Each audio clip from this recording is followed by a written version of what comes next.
Hello and welcome to another Illume broadcast. I'm Jeff Wagner, and for the next while, we're going to be taking a look at USD pipeline strategies.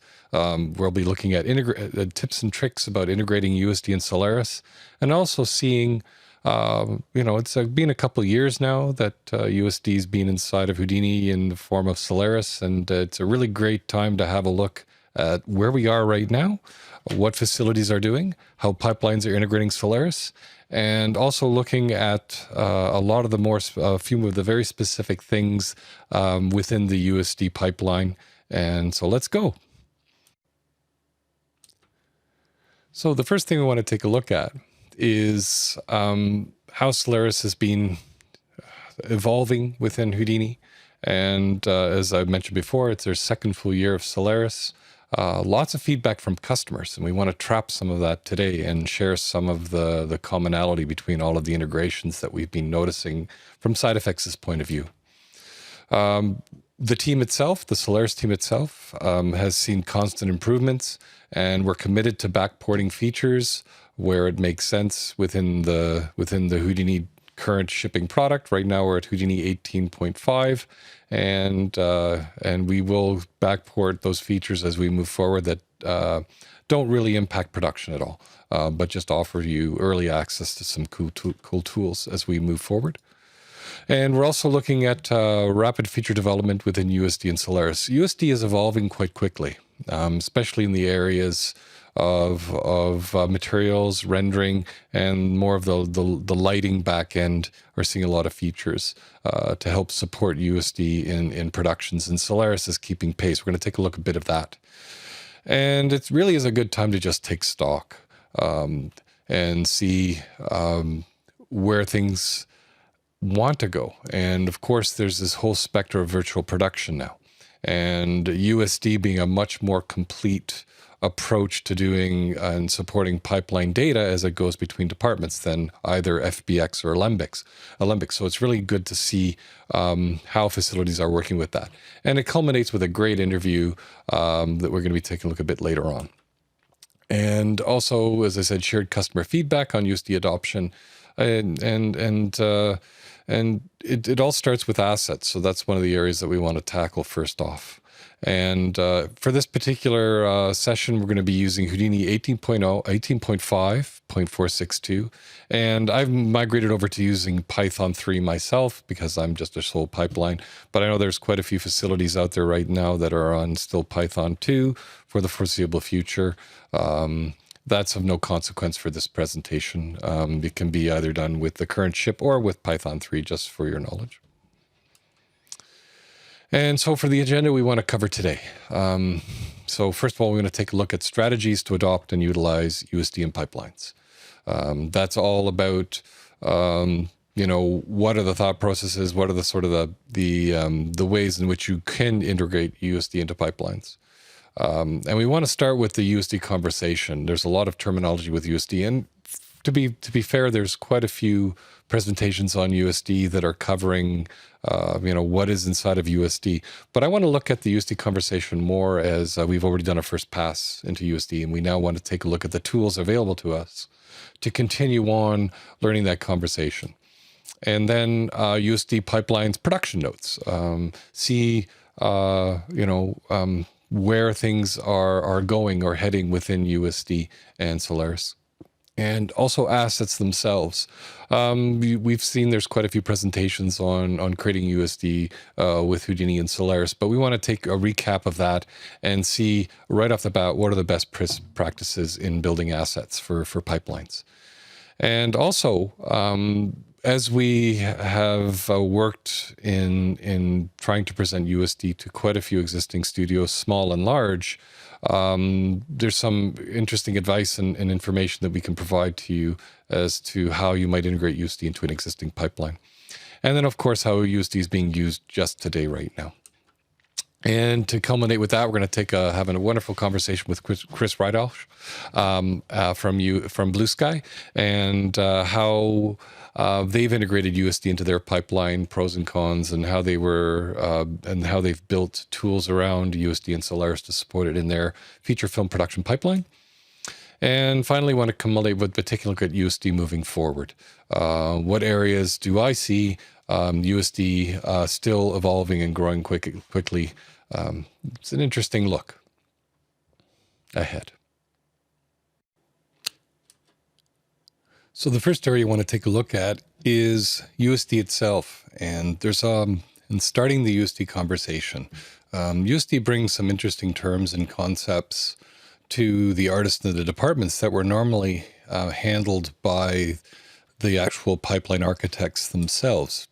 And that's one of the strengths with USD, is that it puts a lot more control in the hands of the departments and the artists. And hence the reason why we were so inspired to build Solaris, to give artists the ability to control a lot of these assets beyond what you would expect to do with lighting and rendering and sequence-based lighting. So the next little while, I'm going to take a look at resources that I use all the time when I'm interested in learning a broader area of USD, or I want to tunnel in and take a look at a very specific part of USD. So we're going to take a look at the basic areas that I go to. So and also USD architects, those that are building the pipelines, because USD has been at Pixar for already a number of years and has done a number of productions. And inside of the Pixar pipeline, and if you're unfamiliar, the Pixar pipeline that's used quite recently is essentially using USD to do a lot of the asset management, but then passes USD assets into Katana, and then Katana is used to interface with the rendering engine, which is obviously RenderMan. And so what we've done with Solaris is we've seen the opportunity to use USD not only as a really powerful pipeline data format, but to also use it as a way to render these assets. And that's the part of USD that's seen a lot of improvements in the past year.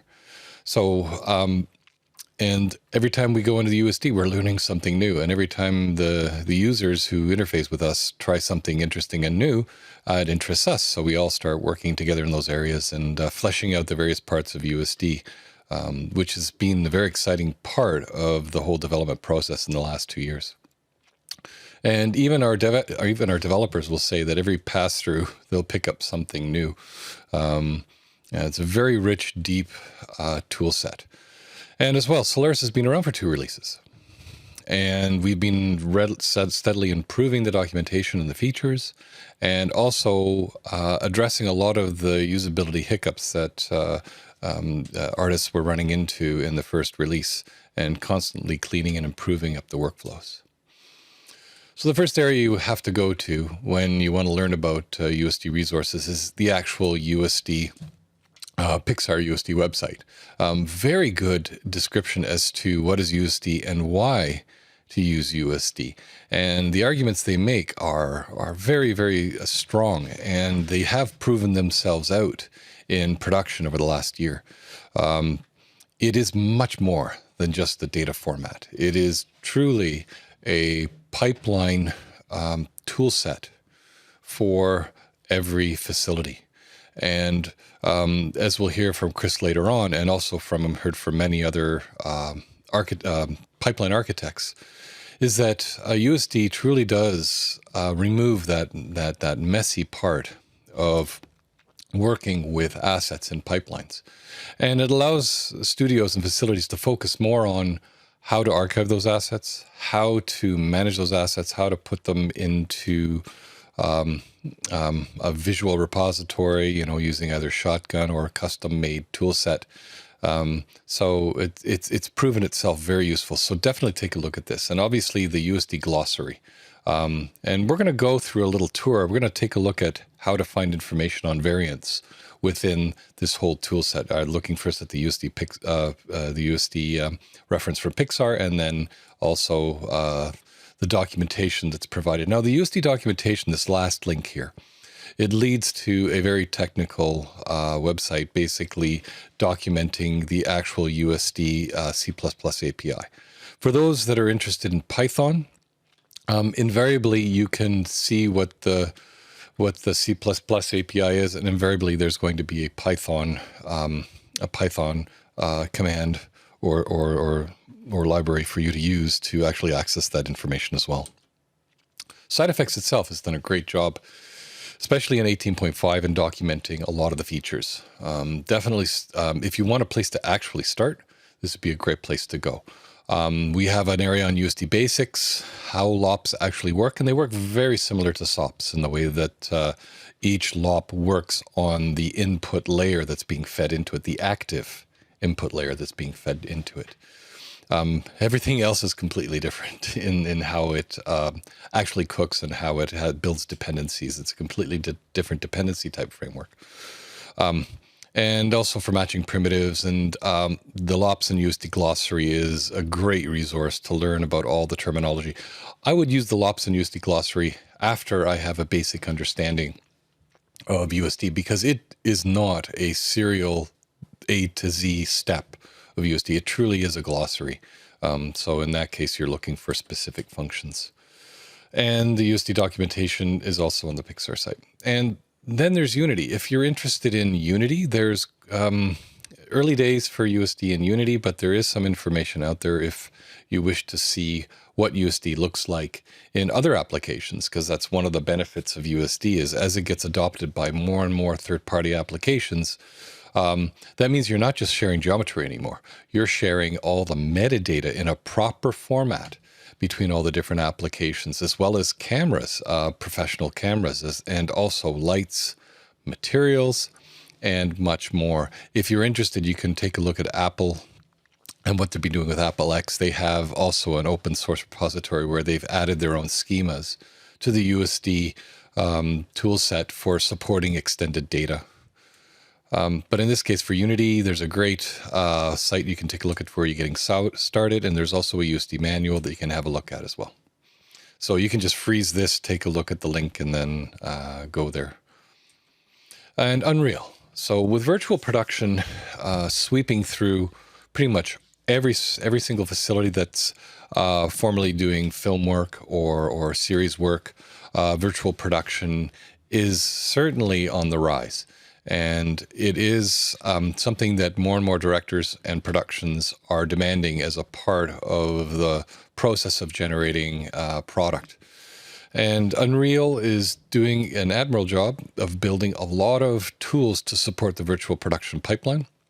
As you can imagine, there's a lot of different moving pieces in virtual production, from syncing the screens to syncing multiple machines, feeding USD, and all of the sync that goes along with that. But one of the parts that should be interesting to us is without data, without geometry, it's, you need to have a lot of data inside of USD. And one of the things that's happening on a very short period of time. And obviously for those of us who know Houdini, yes, with procedural concepts and this very mature procedural tool set, we can create a tremendous amount of data with a lot of variability in a very short period of time. So this is becoming more and more of a common language. And if you're a visual effects artist or an artist in film or series work, you're probably already poking around Unreal in a virtual production capacity. And the nice thing about it is it's completely accessible in that it's free at this time to go in there and start playing around with virtual production concepts. So definitely the Unreal beta, it's still in beta. But the great thing about USD is it's native bidirectional support for USD. So a lot of the problems that virtual production studios are finding right now is they want to do a lot of content generation in Unreal, but then how do you capture those changes? Because as we'll discuss later on, if you're running a facility like this, there's still going to be epic visual effects work that's required that will never fit within a virtual production pipeline within the next year to 2 years. So you're still having to offline and use the traditional pipeline to process a lot of those assets. So in that case, knowing that if you do some edits in Unreal, it can capture those edits as layers, and it's offering bidirectional support within the beta. It's up to us to keep on using these tools and to keep that dev team honest, obviously, but this is a great documentation for you to read. And the next thing is USD implementations versus FBX and Alembic. And USD in Unreal and virtual production are very, very interesting areas to take a look at. And here's another link that I provided that I sometimes refer to. It's the whole Unreal Engine virtual production link.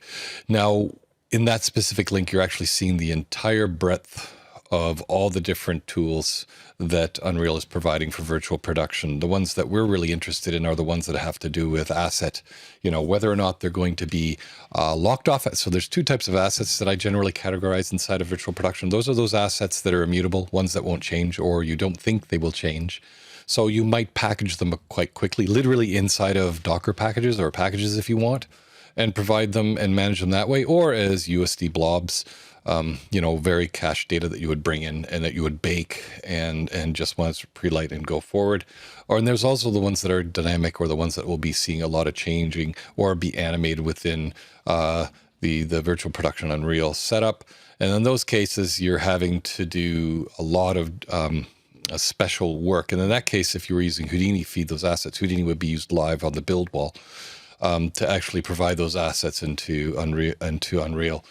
As on demand for the virtual production pipeline. NVIDIA Omniverse. This is actually starting to show how broad the adoption of USD is becoming. There is another tool set being made available from NVIDIA called Omniverse, and it is essentially using, as Solaris does, USD as its base data format. And one of the great things about Omniverse is its multi-application support. So it's touting itself also as not only as a good author and user, or pardon me, I should say user of USD. It also allows you to marshal USD in various different applications. And you can see here on the NVIDIA tutorials and notes, you can actually see there's the Pixar's USD documentation, glossary of terms. It even has a reference to our own Rob Stauffer's video introducing USD. So this particular website actually has some really nice videos that you can go through and have a look at as well to get more familiar with USD in general. And here's the main link for the developer site, which actually has a lot of information for artists and TDs as well. And we can see here that they actually have support for Python 3.6 and Python 2.7, as does SideFX with Houdini, having both dual builds as well. Generally, when you're doing with virtual production, though, it's Windows-based. And that's one of the interesting wrinkles currently in virtual production is you're going to, in almost every virtual production studio, you're going to have several machines dedicated for feeding the beast, the virtual production beast, and the LED walls. And that build wall invariably is going to be Windows. So those of you who are Linux fans, still early days, but invariably is going to be Windows. And we know that even with Houdini, the memory management inside of Windows is a slight shade less efficient than Linux. But Windows is an excellent home for Houdini regardless. And you can bring a lot of, if you're a Linux user and having to deal with these Windows machines, it's pretty straightforward.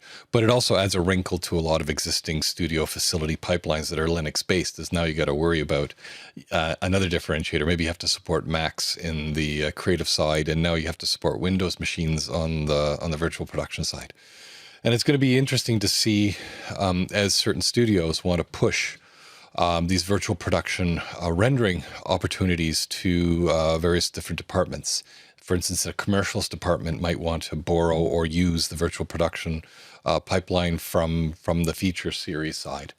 And that'll be interesting days moving forward. We'll see how that goes moving forward. So now let's take a bit of a run through the actual reference documentation. There's a couple things that I want to definitely stress here moving forward. If you are been using USD and you're unfamiliar with these concepts, then let's raise them to the fore. A lot of times Houdini artists are creating assets. And with assets, I always will wrap assets inside of variants now. So I will definitely create a variant set and then author all of my geometry assets inside of that variant set. The reason being is because the variant itself actually adds a location in the scene graph. And the very fact that it has to live above all of our assets simply means that if we want to have that single placeholder, that position in the scene graph tree. We want it to be, if it's an asset that's going to be evolving through the pipeline, such as a rock, a terrain, a car, a character, or cameras or lights or any component of those assets, you definitely want to put them inside of a variant set. And it's really easy to do that inside of LOPS. It's just using a variant. We'll actually take a look at that in coming up in a short while, how to actually take an asset and do that. So the first thing we want to take a look at is the introduction to USD.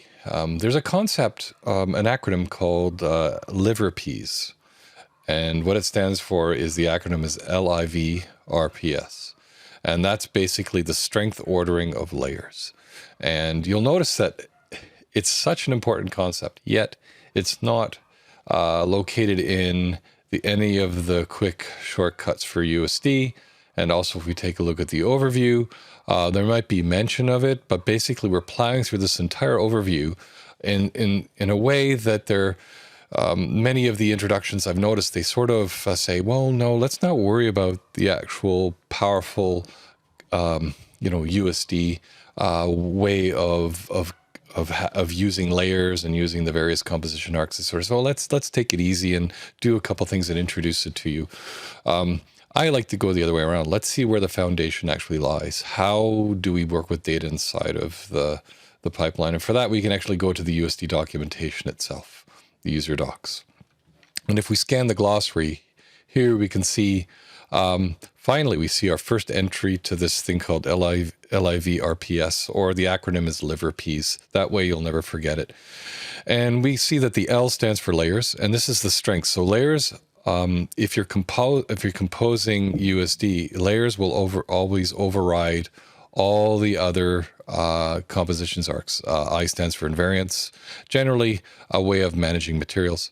V is variance. So we can see that right underneath layers, variance will actually be very strong. So that means if we want to change a variant within a layer, it'll override any references, any payloads, or any specialties. And specialties, again, are to do with materials. So two of these we can sort of ignore unless we're dealing with materials, which is the I and the S. They're both determined. So let's actually take a look at that. And this would be the first link that I would press on moving forward. And here we can see here, LivrPs is an acronym for locals, inherits, variant sets, as I said before, payloads and specializes, and is the fundamental rubric for understanding how options and namespace compose in USD. So this should be memorized. And I've been a part of a couple customer meetings in a couple different companies, and it's kind of cool. You can always see it's kind of cute to see some of the actual pipeline architects will actually have T-shirts that have LivrPs scrolled on them, or they have a background that says this on it. Constantly remind artists that they are actually putting assets into play, and they have a little bit more responsibility now to make sure that they author assets. Even if they're given a strong template, there's still some flexibility for artists to create stuff. And what USD really does is it will show artists that if they put crap in a pipeline and pass it down, in past pipelines, somebody else has to deal with it. I got news for you. In USD, it can be flung right back at you. And not only that, there's an expectation that you will either add a layer or add a new variant and then reintroduce that into the pipeline, so that even if you're putting an asset in such as a rock and you did a really lousy job UVing it and you sort of threw it into the pipeline, you're going to probably be asked, well, can you create another variant of the geometry, this time with fixed UVs, and reintroduce that into USD? Into the USD asset, and then they can choose the rock version 1 or rock version 2 via the variants. And we can see that it lives right underneath the layers. And as I said before, inherits have to do with materials. It doesn't really mention it here, but in general, inherits are a way of managing materials in such a way you can have two layers of controls over materials. There's inherits, and then there's specializes. So the way it works is with inherit, you can put a material on pretty much anything that you're bringing in the local layer, or on the references, it'll always win. But if you want to do some tweaks to the material at the very end, a very soft tweak to material, you can introduce that as a specialize. And everything else is part of the composition framework that you're probably familiar with if you've already done a few tutorials on USD. But we want to take a look at references. So if we go to the USD documentation, and if we take a look at, or variants, I'm sorry, so we can actually take a look at a variant and a variant set. So I'm going to open up both of these. And first of all, have a look at what a variant is. Actually, I didn't need to open up both, they're the same. Variant is basically a named variation of a variant set. And you'll notice that variants are an extraordinarily powerful composition component within USD, one that we should be very familiar with. And also there's a variant set, and a variant set is the actual primitive as it's located on the scene graph. And as I said, we're going to have an actual example of all of this and how it works together, and how I would actually author an asset from the get-go these days. And they actually, so this is a really great read, given the fact that if we're Houdini artists and we're creating assets, and I've now told you that everything should be contained inside of a variant set so that we can actually already put our assets in with a proper namespace. And it is a composition arc. So as I said before, better author assets right off the get-go inside of a variant set with a namespace. You could call, car. You could have a variant set called car underbar red car. And then you can have many different versions of that red car underneath that. And everybody can bring in that red car layer and inherit all of the different variants that are associated with that car. And that's the whole nature about USD and its collaborative workflow. Variant sets form a very important part of that collaborative workflow. And some interesting notes on here. Definitely a read to the point where you want to put this all to practice and understand exactly what it is. And this is another really powerful component of variant sets, is you can nest them. So for instance, if you've had a car and it's red, you can have 3 different red materials as a variant set underneath that red car variant set. So you can actually have any number of nested variant sets. And in 18.5, we've actually added a new LOP that allows us to expand the variant sets, because when you load in an asset with a variant set, it's very powerful in that you can't see any of the other available variants to you. It's not like you hit a menu, because the whole idea about USD is performance and efficiency. So it'll actually not show those variants until you choose them by menu, and then it will load that variant and unload the other one. So it's a very powerful concept. So we added a LOP that allows you to explore your variants, to expand them out to see all the options that are available to you. And so that's variants. Some other things that we want to take a look at is the actual Solaris documentation. There's some USD basics, great to look at.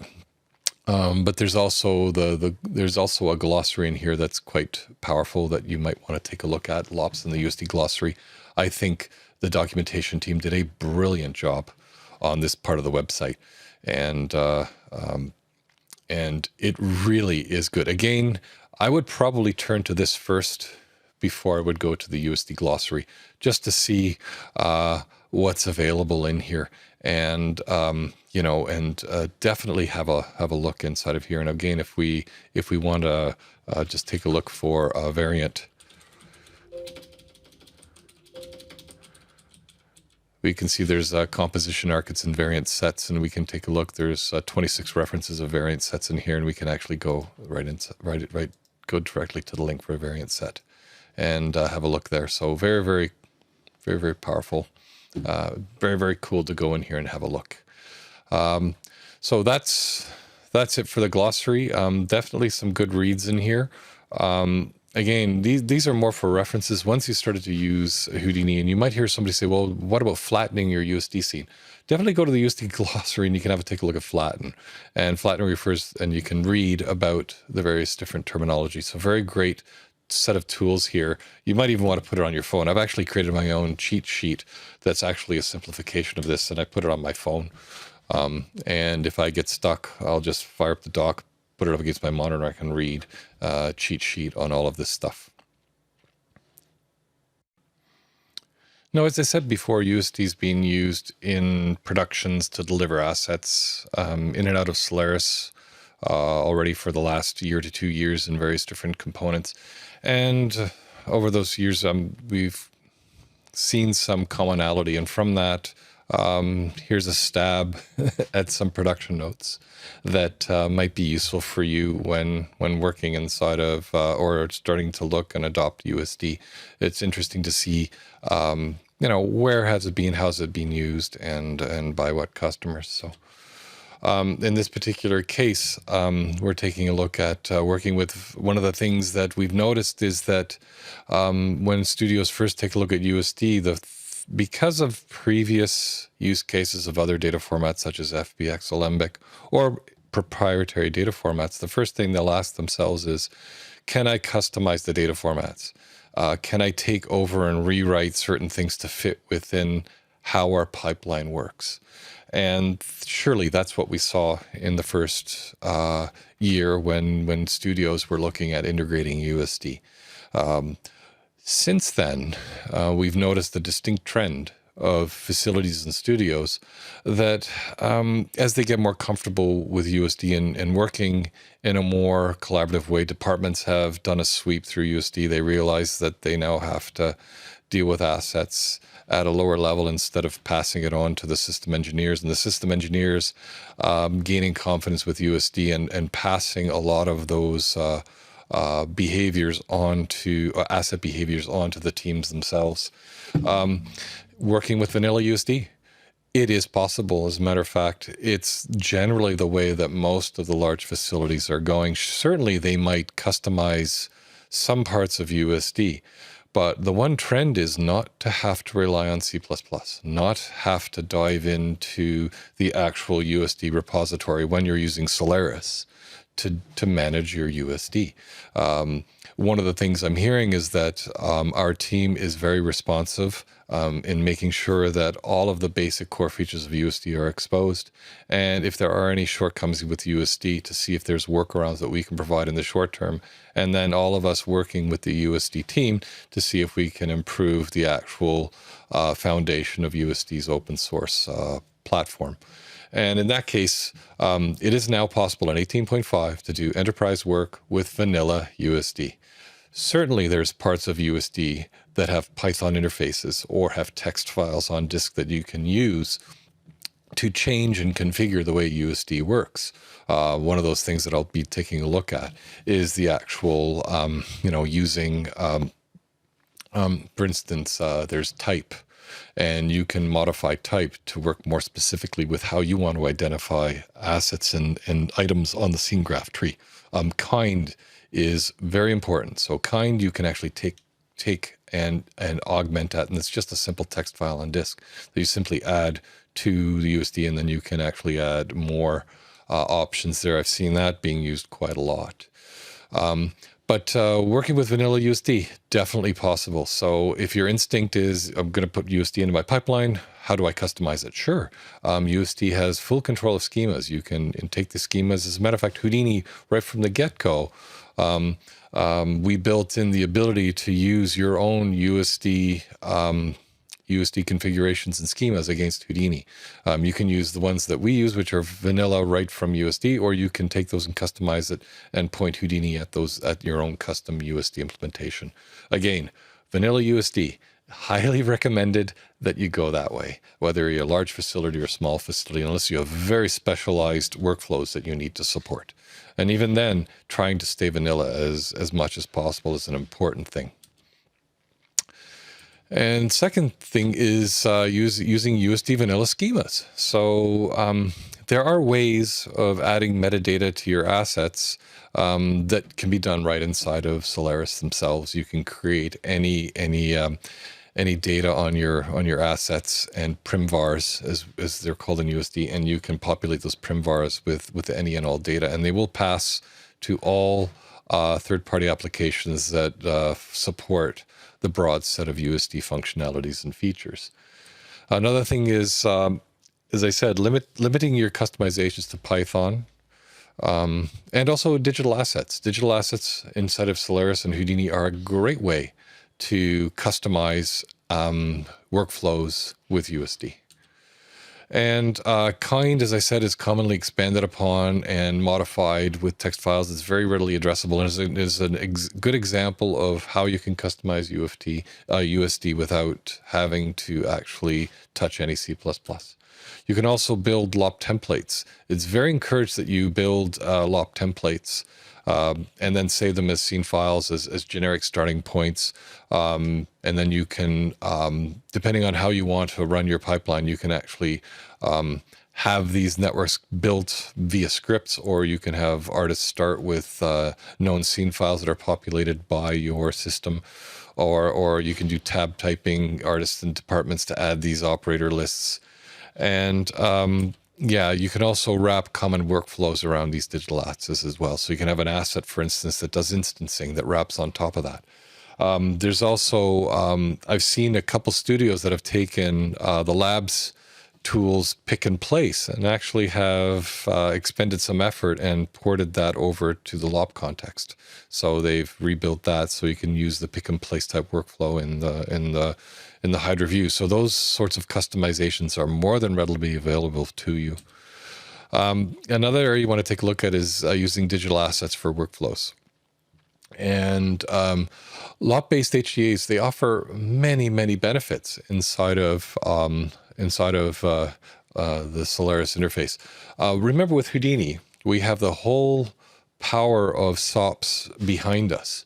So that means that in any LOP, we can actually introduce a new layer to the current scene, and that layer gets added as an implicit layer until it's saved to disk. But the nice thing about libRPS is, remember the precedence, any layer that we add with SOPs will be stronger than any other incoming layers.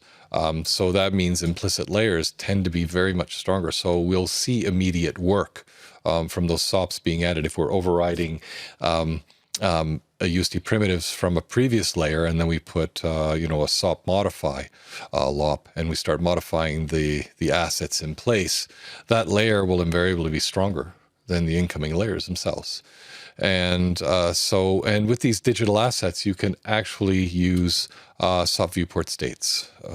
As a matter of fact, that's the only way to add viewport workflows inside of LOPs, is to use these newish Python viewport states. Python viewport states have been in Houdini already for 3 releases now and have matured to the point where you can actually do some really cool things with them.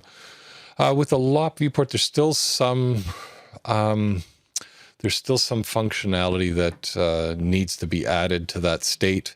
But for the most part, it is quite powerful. It's one area that we want to continue to explore in the next release and 2 releases, is to see how far and how interactive a viewport experience we can actually give to Solaris and LOPs working in the viewport.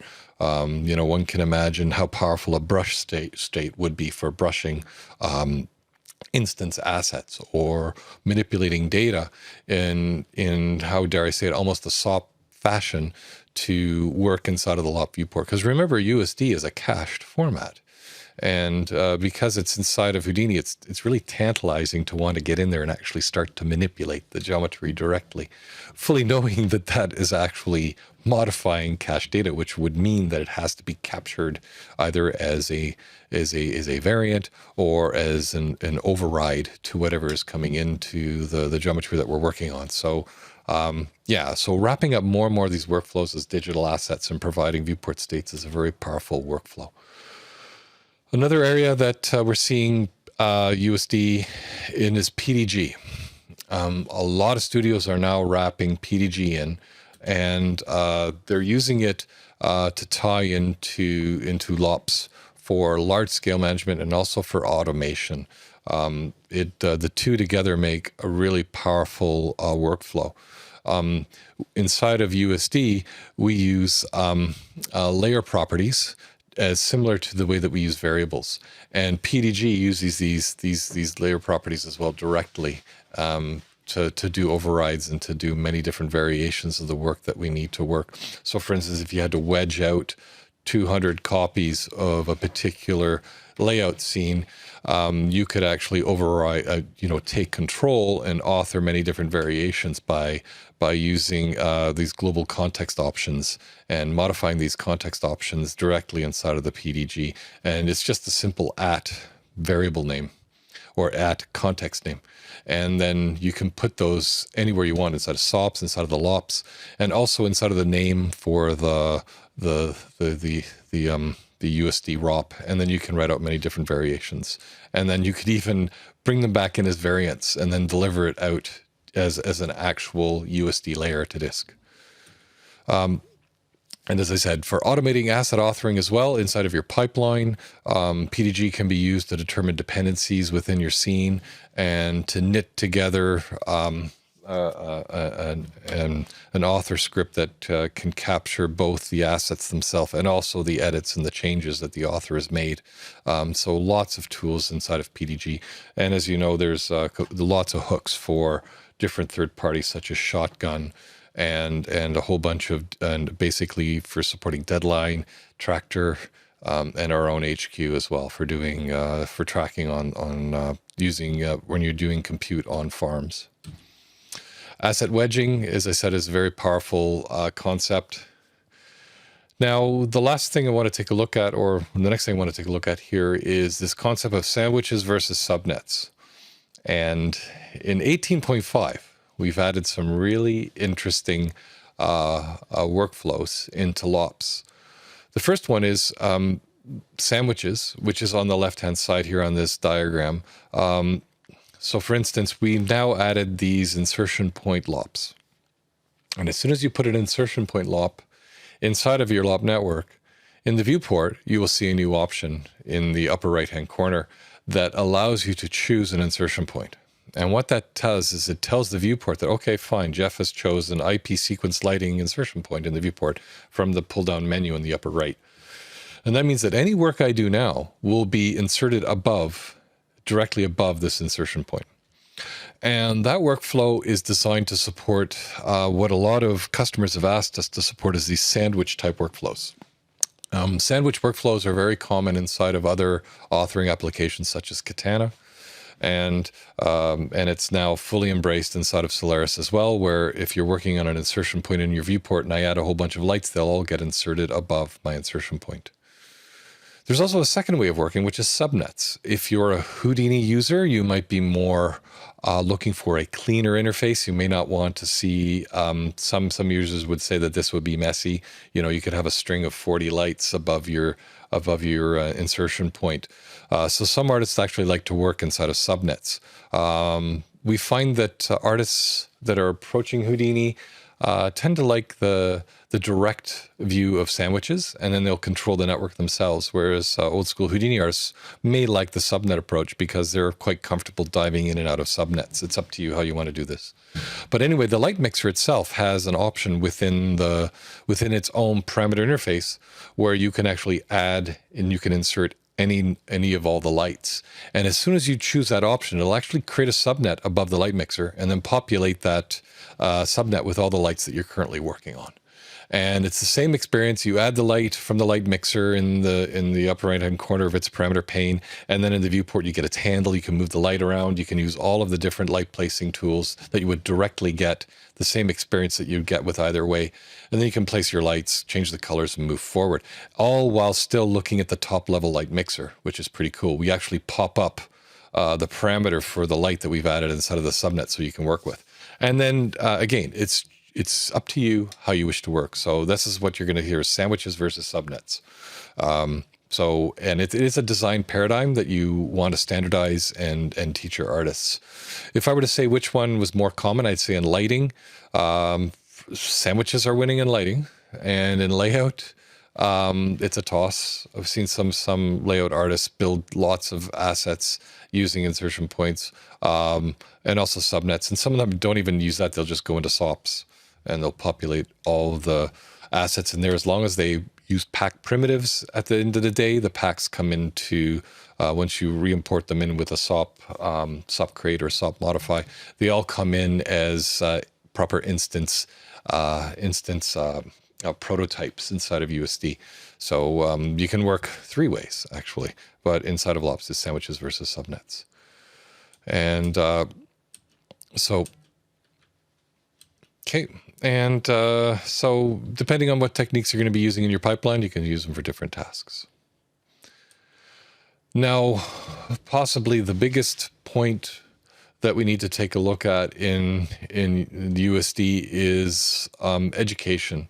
As artists, if you're used to other applications and then you're thrust into USD, you're definitely going to, if you have to go right into production in a very, very short period of time, you need education. It's such a, even coming from an application such as Katana or Clarice or Maya, if you're new to Houdini, sticking solely to just, if your task is to just use LOPs and a capacity to do lighting, for instance, yeah, you would need our education in that area. So some of the things that as TDs who are creating environments for artists to learn inside of, to actually pick things up and to work, is we definitely want to study and understand the USD basics.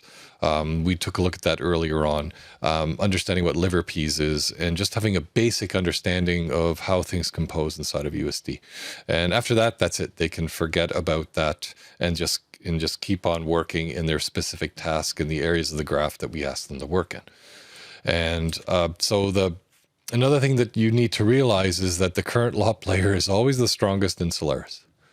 So as we add lights, we're actually adding new assets onto the current implicit working layer defined by the input and the output. And you can see here down at the bottom, I have a configure layer, which which captures this and saves all the edits to disk. And then finally have an output sequence layer that actually outputs the USD wrapper on top of that.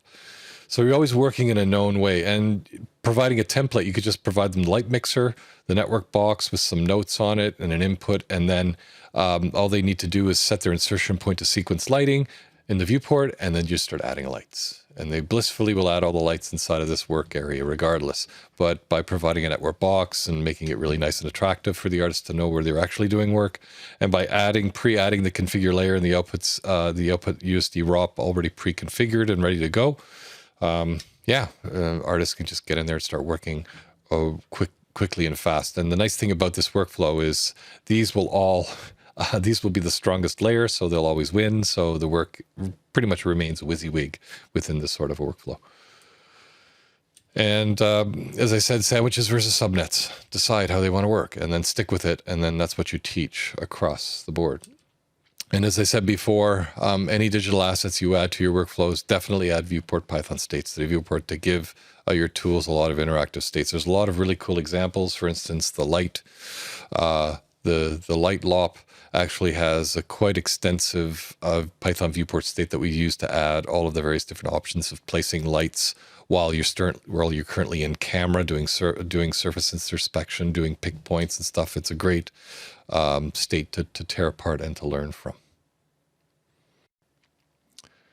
Next on the list is a look at geometry asset notes in USD. As I mentioned before, one of the things that we want to consider is that variants wrap everything, and that already builds the proper location of the scene graph for us. And again, as we saw before, the live RPS variants are quite strong, and they just live underneath layers and the active current layer. And as we know, invariants have everything to do, the I has to do with materials. So V being a very, very powerful component or very powerful composition arc within USD. Previous presentation, we took a look at what might constitute a good file directory on disk. You could have a root directory in your shot project folder called assets. Inside of there, you would create a folder for all your various assets. In this case, it'd be barrels. And you get materials, textures, and you might have different variants saved as different USD layers inside of the barrels. And in this case, barrels with lid, barrels with no lid, barrel assets. So this would be a really good definition of a very good way to structure a file folder on disk for containing an asset with variants. And you can see everything is contained in a nice directory folder structure. And different departments could peer into this and add more layers to this as the asset moves closer and closer to being lit and rendered. So you might have more and more of these layers being added, with the final wrapper barrels.usd being a format that could be rewritten many times. These ones could be more static, for instance, the geometry caches, and another reference to a barrel geometry as an ASCII file. these could be different geometry formats or different material sets. But barrels.usd would be the main USD file layer that you would load, and you would inherit all of these different behaviors and properties depending on when you go from department to department. And this is a good look at how it might look inside of the scene graph, where we have now we've created the base, or the base position of the scene graph is actually a variant. And we can see here by choosing the different barrel options, we get different versions of that. So I think the next logical step is just to do a simple exercise inside of Houdini where we create an asset and take into consideration some important aspects of defining an asset. We might want to take a look at setting it as display geometry, as proxy, as render, as well as looking at variants. So let's take a look at an example of that. So now's a good time to take a look at the start of introducing an asset into a pipeline. And depending on how you want to use a model asset down the chain, all depends on how you configure it at the very beginning. Let's have a look at a simple design exercise. Let's say our pipeline requirement is that for every primitive that we introduce into the ecosystem for a pipeline, at any point in time, we need to specify proxy geometry. And there's also a request that, hey, we want to do some white boxing later on, and maybe some of the finished geometry isn't ready yet. And we just want to throw a proxy in there. So we also want to be able to display it and render it at any point in time in the pipeline. And then as the modeling department starts to build different versions of our sphere, we can then add them to the asset, and then everybody downstream will inherit all of these changes without breaking anything. And that's one of the beauties about USD. It does require some initial design though. And remember what I said with USD, some of the design decisions now are put on the department level to design templates for the modelers to work in. As far as the modeler's concerned, they'll be diving inside of SOPs or bringing in geometry from other locations and working on them, preparing them inside of a geometry context, and then either loading them into the scene via a layer, a sublayer lop, or by using a SOP create. And in this case, we just have a simple sphere with a mount on it to just designate a simple example of what the sphere looks like. And there's our sphere. And we can choose whatever render engine that we want. We want to take advantage of this really powerful feature inside of USD. If we take a look at the configure primitive in this case, there's a purpose that we can enable. And then we can choose whether or not the geometry is default, which means it'll always on for display regardless of what Hydra delegate you have. Or there's a differentiation between proxy, render, and guide. Guide is a Houdini specific purpose that's used for doing guide geometry as you would have in SOPs. It would show up in the display viewport, whether it's display or render in the Hydra view, but when we go to do final renderings, they wouldn't render at all. We're not using guide right now, but we're going to be taking a look at proxy and render. The problem is as soon as you turn on proxy or render, now it's either going to view in a GL viewport or it's going to be rendering. So you'll notice that even though I'm setting a purpose to render, it's still rendering. When we go to GL, I'll consider that a bug at this point in time. But here's our proxy geometry, which is just I just grabbed a reference and did a poly reduce on the original sphere. It's what's happening inside of there. And we have two purposes here. We have a render purpose and we have a proxy purpose. And what we want to do is add variants for all the render purposes. And we want to include our proxy because the pipeline engineer said, I don't care what you do, you need to be able to render the proxy geometry regardless. So here we've added a variant. So it's an add variant lop. The primitive path that we wish to put everything at. Remember I said this is the most important part. Where do we want to place this sphere inside of the scene graph? And in this particular case, we're putting it inside of /sphere under bar mesh. So that's our root location path on the scene graph. And we can see that on the left-hand side in the scene graph tree, we have our sphere mesh, and underneath it, we have a sphere with a mesh proxy.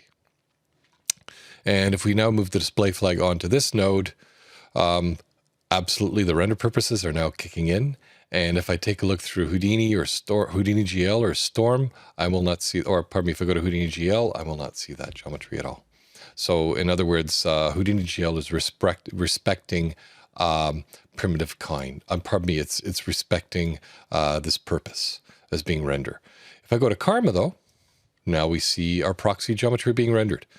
That's because in here I've set the default to be, the last one usually wins as a default, but it's a good idea to add a set variant lop in here to define which primitive we want to render by default.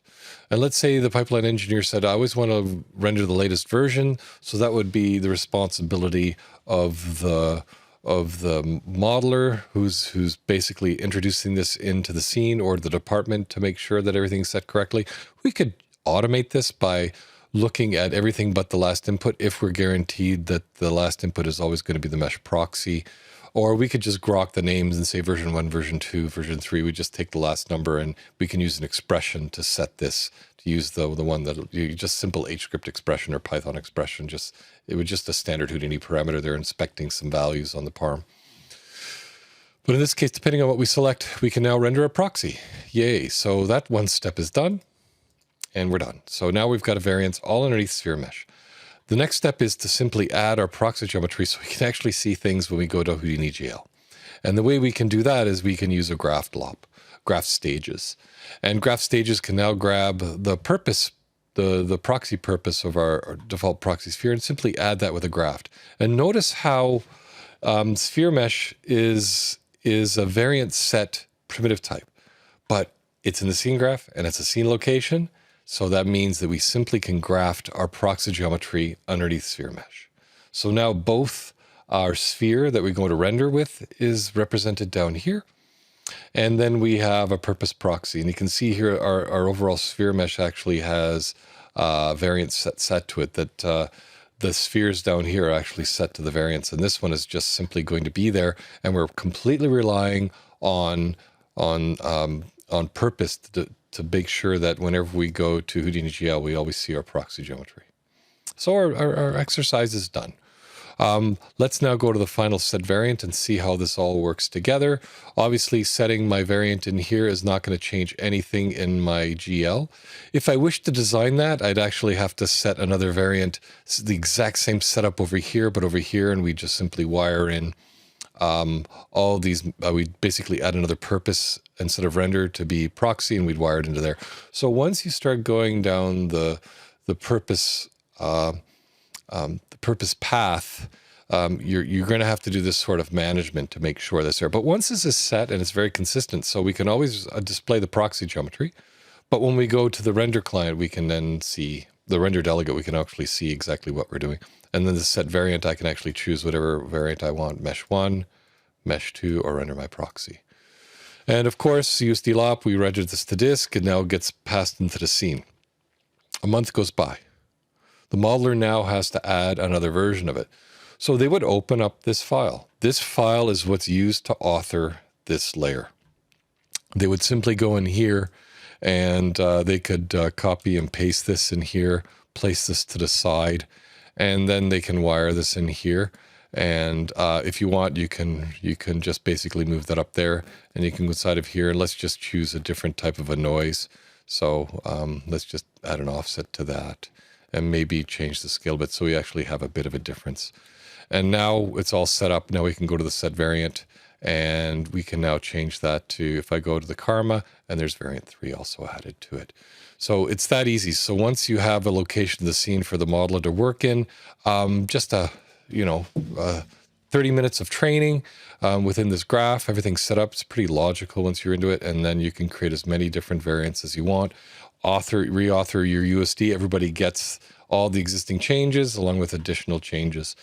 If you really want to lock things off, you could write a script, for instance, that could go through all these different parameters and simply lock all the parameters. It's a simple script that you could write, and it basically locks everything off from the users. If you say once this version's in place, you can lock it, or you can substitute this with you can put a layer. You can write out the layer here with a USD ROP and then just fetch it in with a subnet or a sublayer if you want to lock this stuff off. Depends on how much experience your users have within the pipeline, or how experienced you are, and how much you trust the user to debug their own problems if you do give this to this. Depends on the pipeline philosophy, depends on the customer. Some companies, they want to lock it down so tight that the artist can only do one thing, make it error prone as much as possible. Other pipelines, hey, they expect the artists in the pipeline to know a little bit to control their own destiny. With that comes a tremendous amount more flexibility. And that's the game of USD. Depending on the department, depending on the artist, each one can interface at a completely different level. Now, I want to, in a next video, I want to get this out sooner rather than later. I want to go through a tour of this, of building some assets and taking it from modeling, going into look dev, and through all the other departments as well. Take a really close look as to how that asset moves through a pipeline. And then do the same thing for other different types of primitives, adding animation. How do you handle all of that? That's to come very soon. And now to take a look at a common question we get from small and large facilities alike. They might be using an Alembic pipeline, an FPX pipeline, a Maya-centric pipeline, or even a Houdini-centric pipeline. But at some point in time, they do have to pass assets between artists and ultimately render, light and render these assets, whether it's an Alembic pipeline. It tends to be the norm these days. But you want to go to USD. How do you add USD? And so we've watched a few customers slowly introduce or completely just go deep into USD and say, we're going to switch tomorrow, or we're going to switch in a month from now, 3 months, or a year from now, and start planning about it. That is really sage advice. Definitely do not rush into USD if you have an existing pipeline with a lot of assets. So with that, let's talk about departments and pipelines. So the first thing we need to ask is, where does the pipeline development live? In most larger facilities, there'll be a dedicated department where a lot of the development and decisions are made as to how assets move through pipelines. Many times department heads are asked to contribute what they want their assets to do and what their disciplines are. But most pipelines are basically doing work and then casting the asset down the chain. But remember what we said with USD, there is the opportunity to have assets that live both forwards and backwards through the pipeline. So you can support recursion, where you would constantly refine an asset in one department, yet still have that asset live throughout the rest of the pipeline very comfortably. So that's the first thing you need to ask, is where are the decisions made? Because USD will affect how that department works. And you do need to plan the pipeline with respect to USD. As we said, just taking a look at the introduction of a model asset into the pipeline, where you now have variants, and there's all kinds of built-in behaviors to the assets. And remember, I said originally, vanilla Solaris and vanilla USD is a good way to go with, because it has proven itself to be a good default moving forward. So you need to plan where the changes are going to occur. And the larger the work you do, the bigger the jobs, the more data that you need to handle day in and day out. Adopting USD will then become an even bigger decision. If you're a smaller facility, I would say that adopting USD basically means all your third-party apps should have decent either authoring USD capabilities. For instance, Blender's getting better. Maya has, with its open source project, good support for USD. And more applications are authoring USD data. There's third-party authoring tools that are also embracing USD. There's Substance, for instance. They're also improving support for that all the time. So smaller facilities, as long as your 3D apps can work with USD, you could probably switch over pretty quickly and start working in that way. You'd still be doing a lot of the geometry work. Larger facilities, different story. A lot more assets, a lot more departments, a lot more decisions. Training becomes a big issue. One thing it has proven is it is better than Alembic, much better. The one thing that makes it much better is the fact that in a medium to a large pipeline, the pipeline architects no longer have to worry about and get knee deep into managing the actual data through the pipeline anymore. USD takes a lot of that headache work out of the equation because it itself supports pretty much everything that we'd expect to have a data format to do, whereas Alembic is essentially just a geometry cache with some metadata that you can add to it. And if you want to add a version of a piece of geometry in Alembic, you can't. It's another file. You have to manage that yourself.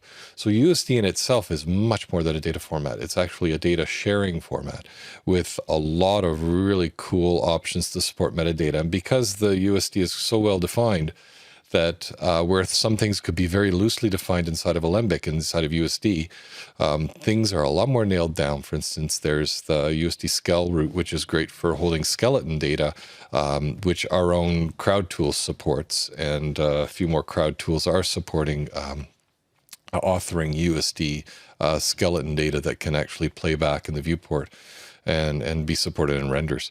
So it's proven itself to be a better data format for pipelines. Whether it's a data format for just storing geometry, I don't think there's any pros or cons either way. Although with USD you get Hydra, and even though Hydra in USD supports Alembic input geometry, because Alembic USD has a schema for loading and working with Alembic. In that case, it would be a cache format. As soon as you touch that geometry, for instance, in a SOP create or a SOP edit LOP, that Alembic gets converted into USD, and then you reauthor it back into the USD layer, and it'll come in as USD later. It will even convert it once you bring it back in. The SOP convert would convert it into USD data at that point in time. As I said, third-party support is a factor, but we've also seen that a few facilities that have decided to move to USD, for instance, on the rendering side, they might be using Arnold or RenderMan, which at this time does not directly render USD. They will use an intermediary cache format outside of Solaris, and that would require some pipeline end work as well. Stay tuned.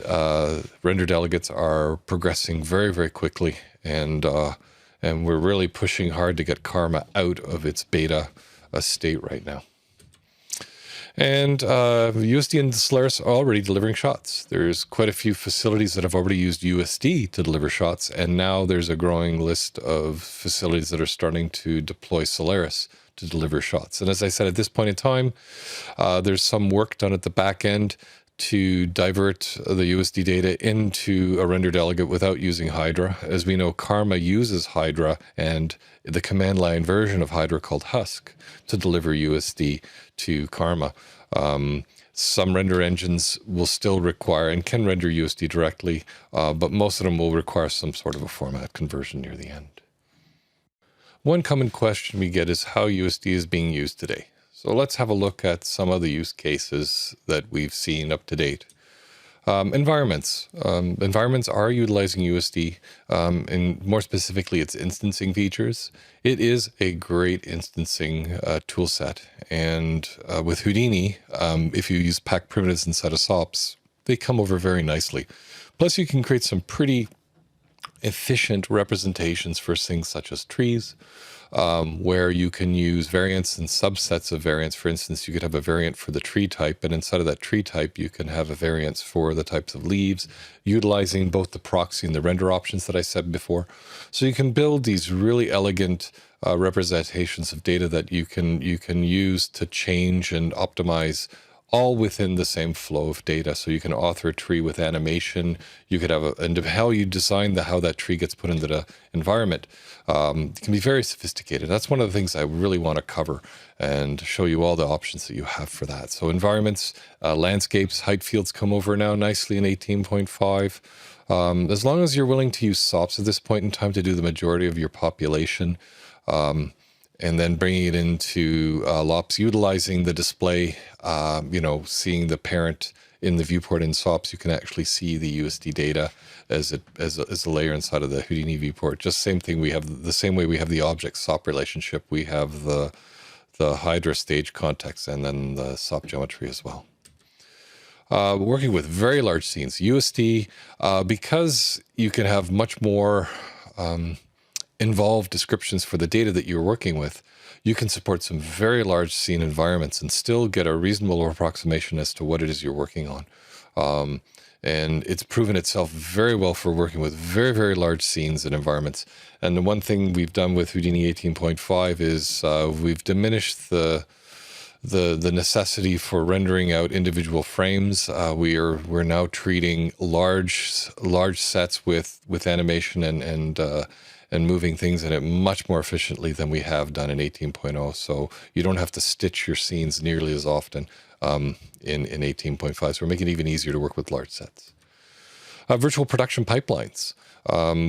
They're, first pass, just do everything inside of Unreal, get stuff going in camera and work.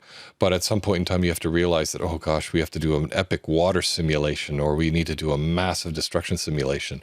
How does that fit within? We have to use a traditional render as well. Maybe we're not completely happy with Unreal's ray tracer right now, and we still want to render some of the assets through a standard production render pipeline. And then you have to start asking yourself your questions, well, where do I want to do the majority of my work? And if we make it good enough, it could be Solaris and USD. And the more improvements that USD has inside of Unreal, the easier the decision will be to do more work within the pipeline and then feed the virtual production workflow with these really cool assets via USD. Pipeline duties. The great thing about USD is it has a great representation for cameras, lights, geometry, materials, and all the other sorts of data types that we would need to support within a pipeline, all within the same USD data type. So it makes it really, really good for managing these assets as well. Even if you're using Alembic for all your geometry, moving USD to control your cameras and lights and between all the various different DCC applications. It could be Maya, Omniverse, Houdini. At the end of the day, it's just USD residing on disk. And USD is already here. It has matured rapidly over the last couple of years with a lot of input from the various facilities that are starting to use USD and bringing feedback back to the Pixar team, to us, and to all the other third-party developers that are integrating USD. And it is driven by users and studios. And the one thing is we are keeping up. So if USD adds a really good feature and they improve and they increase the version of USD, chances are you're gonna have to wait for the next major release of Houdini. But we usually lock down to a version of USD for the major build. That seems to be the trend for 18.5. There's some significant changes coming to the way that we represent lights and some of the things inside of Hydra that will make it very, very challenging and difficult to backport. So there will be the need to wait for the next major release to see, a major jump up in supporting the next major version of USD. But we will keep up with everything else, all the smaller improvements from the USD team. We will definitely make sure that we stay on top. And we are keeping on top, of course, of the major USD changes for the next release as well. And the one thing is Solaris and USD is working. Using vanilla USD works. We now know that. We've got a lot of feedback from customers. And if you do need to customize it, that's always there as well. So if you have a special data format, you can build or modify existing schemas, or even add your new schema, such as what Apple has done to support USDZ. And large facilities can focus on development away from the ugly part of how assets pass between departments and focus more on the parts that they enjoy working on, which is how to present data to the pipeline, how to save assets, how to run render farms, how to work on the back end thing. And now I had the great fortune of interviewing Chris Rydalch for this Illume. So let's see what Chris has to say. Now I want to talk about USD moving forward. There's lots left to do. On our end, Pixar improvements in Solaris, keeping up with the improvements that Pixar adds with each major release, is certainly keeping us busy as they refactor parts of the representations of USD into Hydra, for instance, has a great impact on all of our departments. The viewport department that writes the Hydra delegate, the GL delegate, then there's the render team that have to adjust things, and as well as the Solaris team, just simply to make sure that USD is working the way it's meant to inside of LOPs. Material standards and render features. What's really exciting about that is adoption of standards, Material X, OpenSL, those sorts of improvements as they become standards, and look forward to that, as well as render features as well. Maturing Karma to the point where it can become a mantra replacement. All the other render delegates as well. It just makes it a fun playground to work with all the various different renders. And also continuing to build out artist workflows and tools. We haven't even begun. We're looking now at compacting some workflows once we understand more and more of what the artists want and what the facilities want to simplify lives for artists. So I can see a bunch of work being put into digital assets and also viewport states to build out that part of the workflow. And improved ingestion of Houdini work, definitely improving the way that we can ingest work from objects and SOPs. Objects and SOPs are not going to go away, especially SOPs. If you're doing real-time visualization or you're doing motion graphics inside of SOPs and you really enjoy that environment, up until now, without Karma being solid, you always had to go towards a mantra type pipeline, or you're going to a Redshift or another render delegate that's very well supported inside of the old school object SOP context. But I can see as we mature and Hydra matures, you're still going to be working in SOPs because that's where you craft your geometry. USD at the end of the day caches geometry, and then you work with your caches. So you're always going to be working in SOPs. So you really want to make that first class and support all the various different options inside of the object SOP context into LOPs. And shot-based workflows. We've got some frameworks in place now that allow you to build shot-based workflows. But we want to build that interface out a lot more, present to you a more of a non-linear type environment for working with shot assets and shot workflows and camera workflows. So early days on that, but it's of interest to us in the Solaris team. And also automation and wedging with the PDG. We didn't even talk about the PDG. One of the things that Chris was saying in the interview afterwards is, we didn't even mention PDG. You're using PDG extensively to automate a lot of things in the pipeline. And that's what we're seeing as well. So with context options being shared with PDG and Solaris, and them being a critical piece of the shot-based workflow, moving forward, there's a lot of opportunity to make that even more elegant and slick. And finally, virtual production needs. It's happening everywhere. Facilities are now getting previs, or they're being asked to do previs where before they would get final plates to do work on. It's the new way of doing production work now. A lot more of the story, content, and control is now being decided in facilities along with the story. And the needs of supporting that sort of a production is definitely in the wheelhouse of procedural constructs and procedural generation of massive amount of data. And to a certain extent, I think it's because of Houdini's adoption more broadly in environments and pipelines, it's actually opening up that door. So virtual production needs.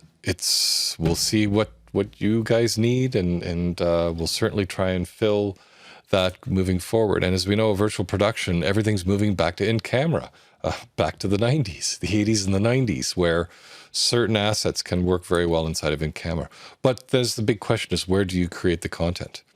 Do you create it inside of Unreal? Do you create it in your default DCCs and then feed it into Unreal? What do you bake into containers, and what do you keep alive in the virtual production set? All of that is going to get hammered out as you work on your pipeline. USD is a great format to use to hold on to your assets. And because USD just simply takes edits as layers, it's already built in how to grab your edits from Unreal, for instance, as a layer. Once Unreal starts to mature that, and they come out of beta as well for their USD support, and feed that back into the pipeline. In the meantime, we have with Houdini 18.5, the latest production build, which I was been using today for the presentation, now has Engine 2.0 inside of it, which actually has fantastic support for Unreal.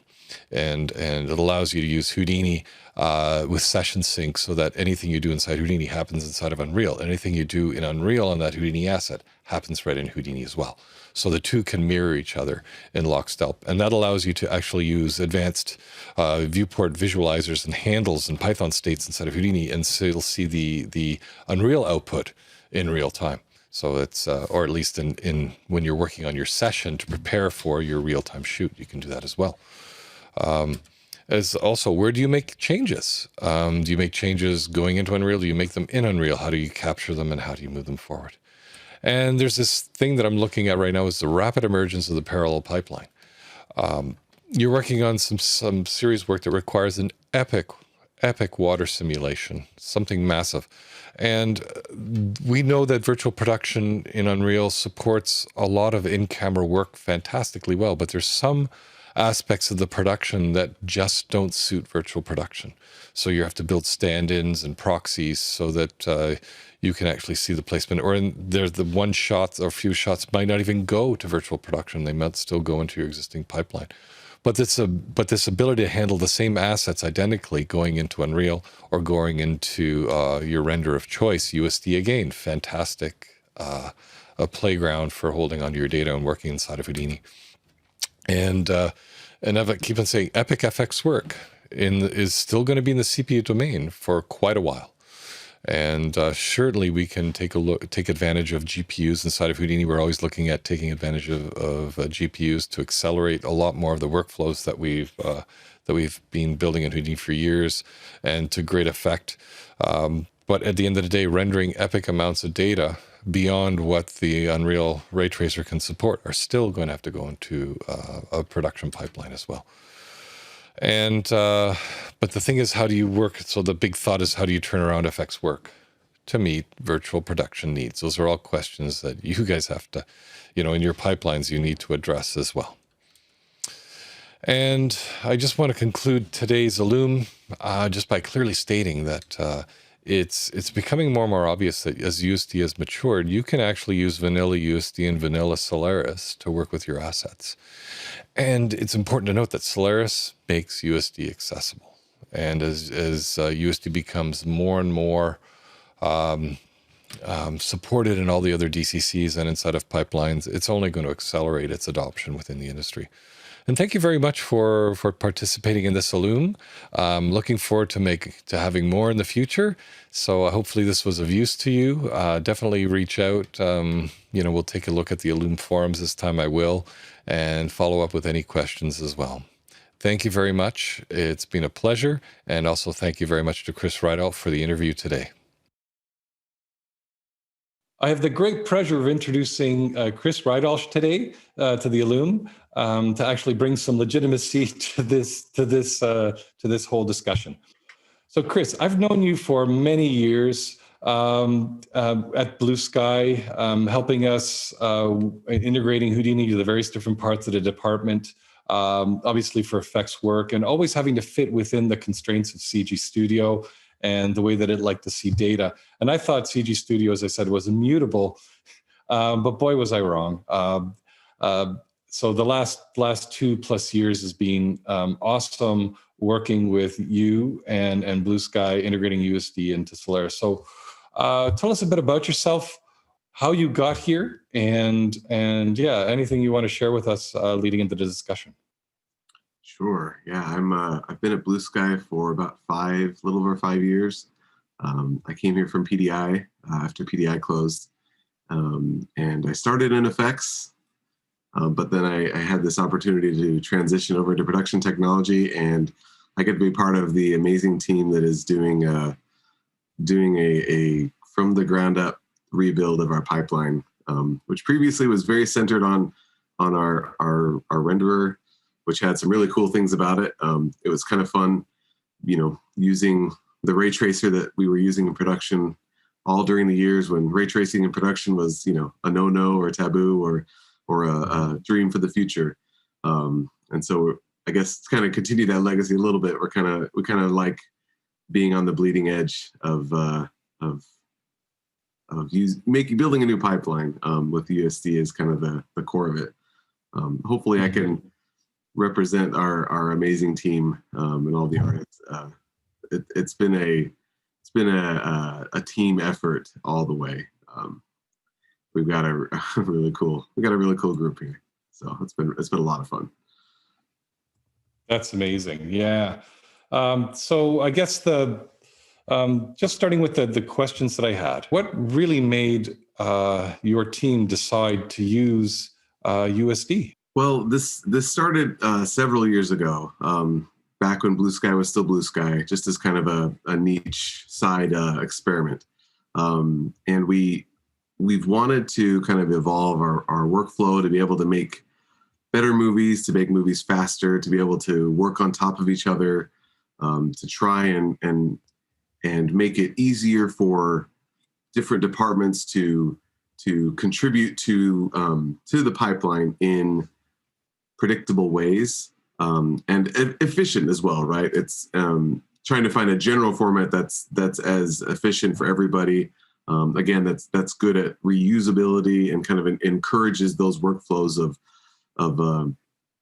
adding on and building on each other's work, sometimes at the same time. And so that we settled on, USD. It was kind of the big game. Some of us had some experience with those concepts in previous places. We had heard about the USD project. Some people came from other studios where they were also doing experiments. And so we had also heard that this thing called Solaris was being worked on by SideFX, and we in FX and crowds at Blue Sky, the primary users of Houdini, we knew that SideFX would be a really good partner, regardless of the fact that Solaris was a new tool, but it was built on Houdini, which is not a new tool.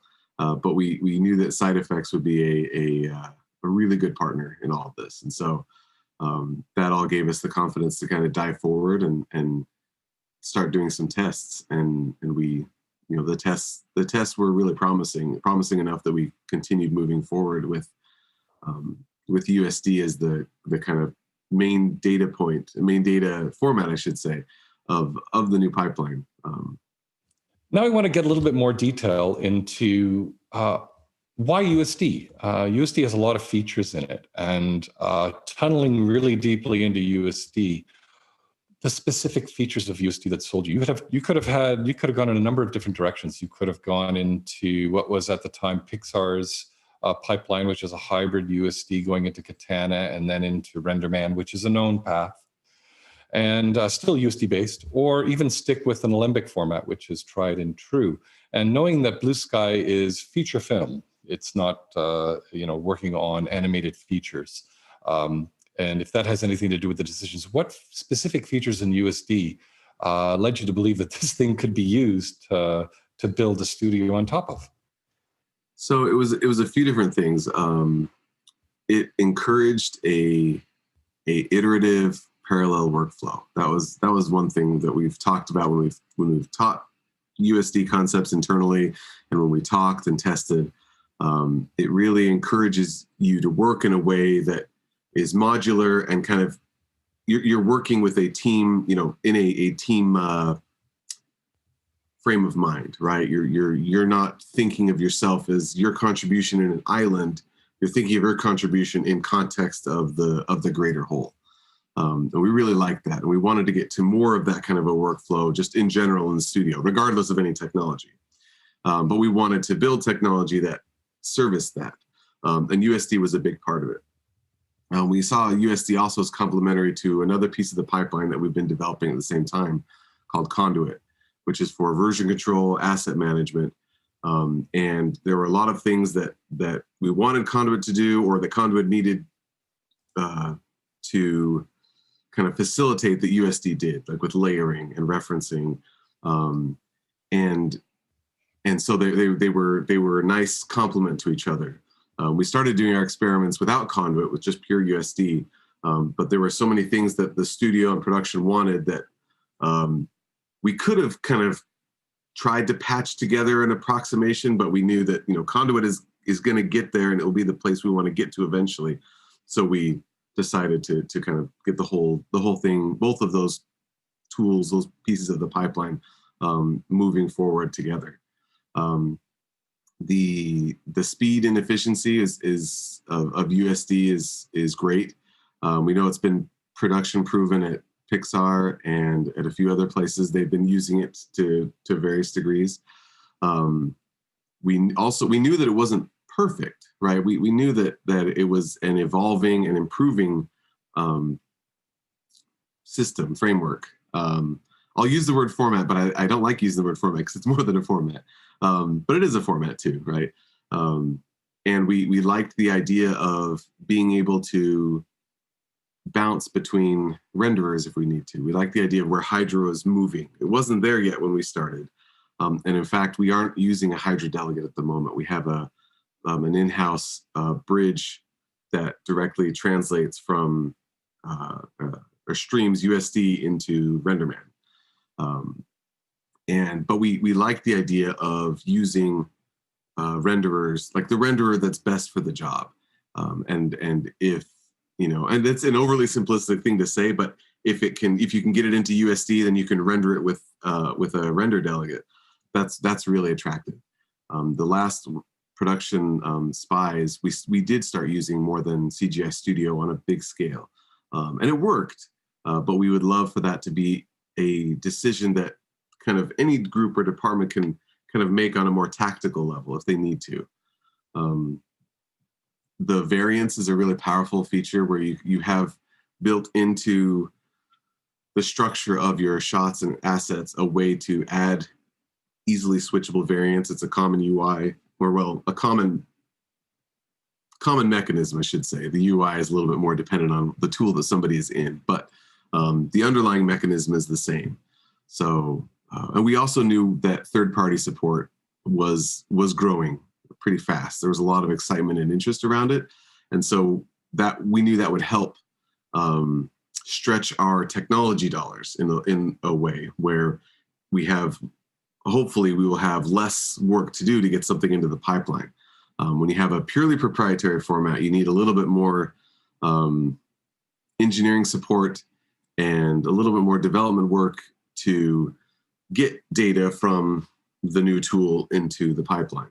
And there's nothing wrong with that, but we liked the idea of leveraging what all of the vendors that we were using or could potentially use, let that work help get us into USD.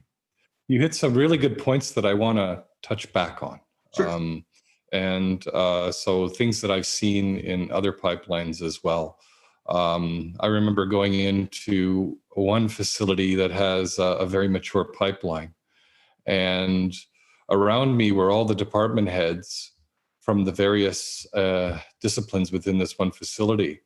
And I sort of knew what was going on. And I asked, this is the first time that you guys actually met to talk about pipeline ever? And they go, yeah. And they started, so the first half hour was about them all catching up with things. And so you mentioned this, that departments need to work together. And secondly, there's a discipline for every artist in every department to be aware of the consequences down the pipeline. Now, I've read a couple pipeline books recently, and that's one of the first things they stress. And it seems that a lot of old school people might miss that, one-man army sort of thing with Houdini. So how challenging was it to get all the departments together at Blue Sky? Was it already a given, or was that something that you had? Was it a sort of a new muscle that you guys had to work on? It's a kind of a combination of a lot of factors.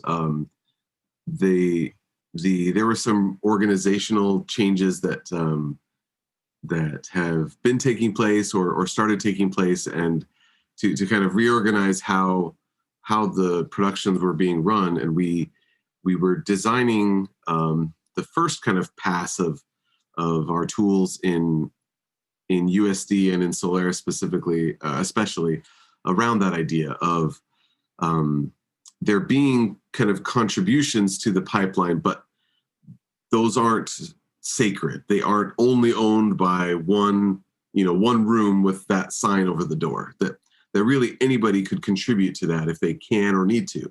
So whether that's because it's in crunch in a smaller production and, hey, so and so is really good at modeling, and they can make textures, and they can add lights into these assets. Oh, let them go, right? Let them just do it.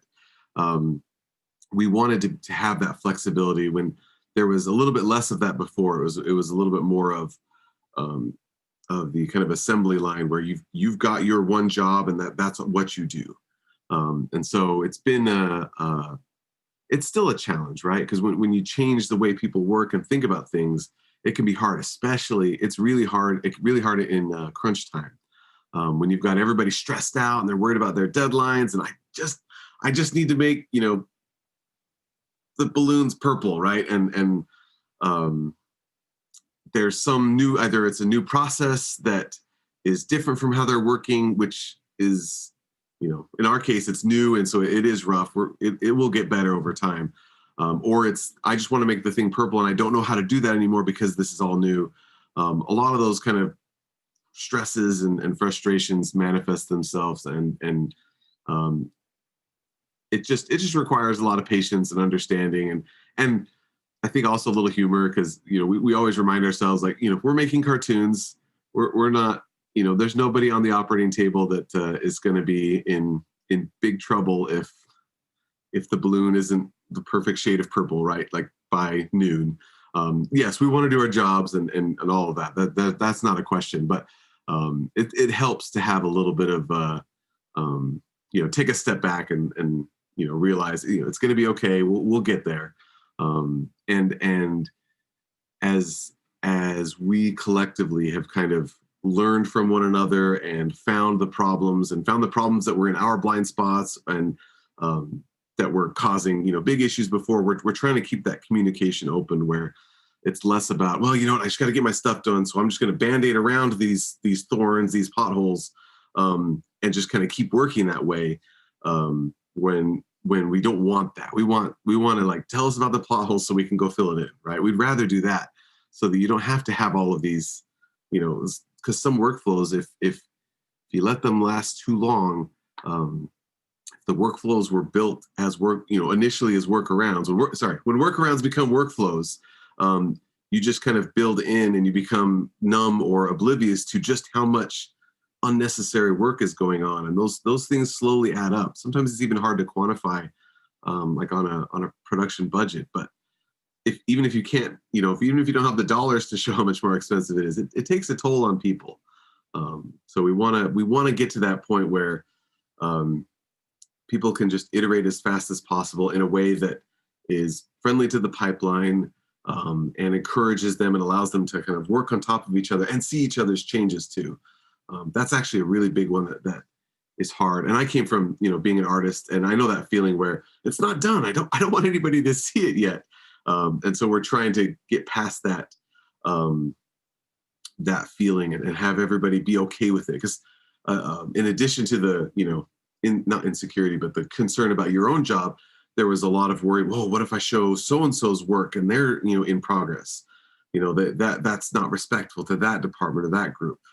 So it's kind of trying to make this progressive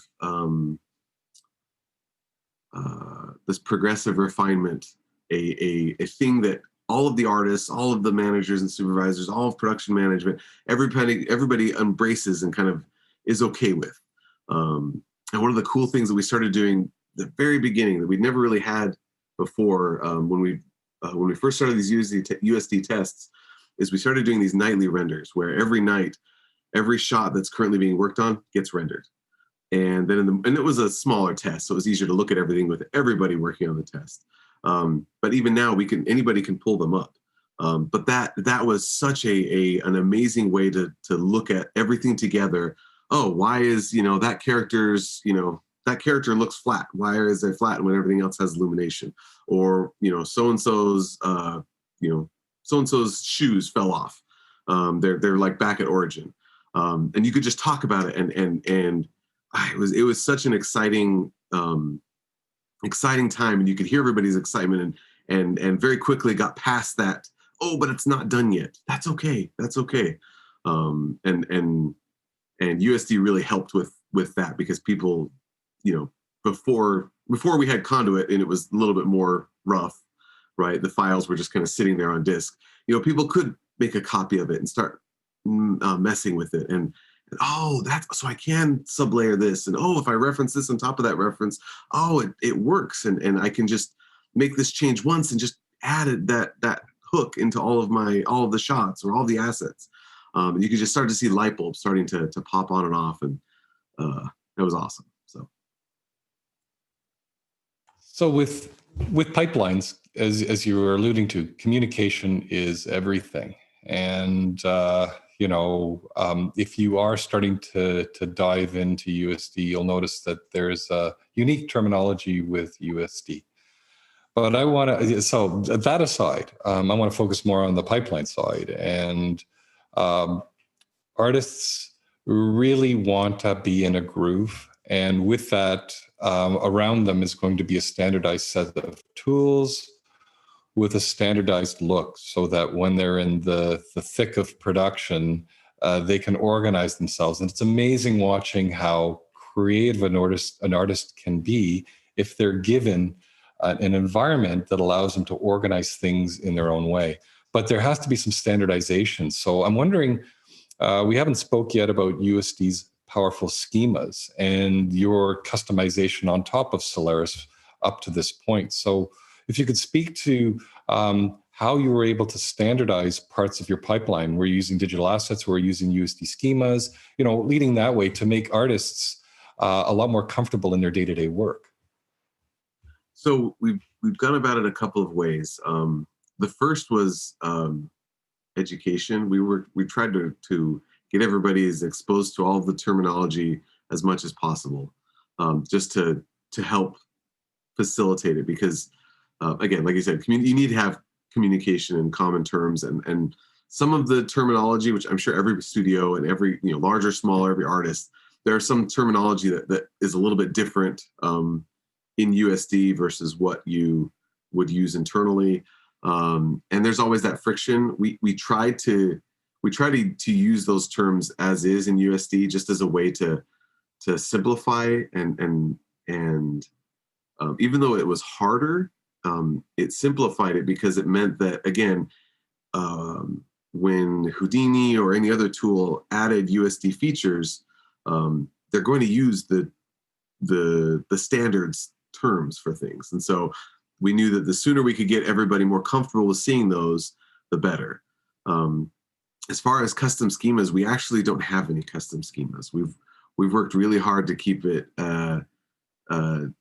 as vanilla as possible. Not because we don't want to do that, but we're just trying. We know that, especially early on, things were changing fast with USD, with Solaris, with Conduit, and we knew that we didn't want the velocity to slow down at all, as much as possible. And so we tried to keep things as vanilla as possible, or only in Python, so that they were as agile as they could be.